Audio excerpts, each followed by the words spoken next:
qaraymiz.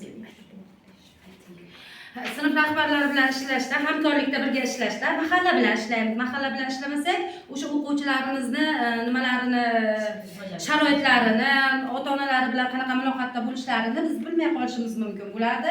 Keyingi safar ota-onalar bilan ishlash. Ota-onalar bilan ishlamasak, bolalarimizni bilimlarini yanada mustahkamlash qilishga biz erisha olmaymiz. Xo'p, maktab ma'muriyati bilan, albatta maktab ma'muriyati bilan biz hamkorlikda ishlamasak, ishlarimiz yaxshi olib borilmaydi. Keyingisi vazirlik bilan, kelgan qarorlar bilan birgalikda ishlaymiz. Ularda tasdiqlangan rejalar asosida ish olib borishimiz mumkin bo'ladi.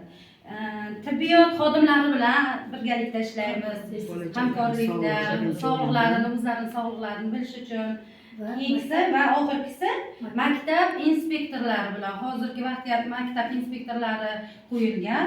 Shular bilan birgalikda bolalarni tartiblarini, davomatlarini aniqlashda bizga juda yaxshi qo'l keladi.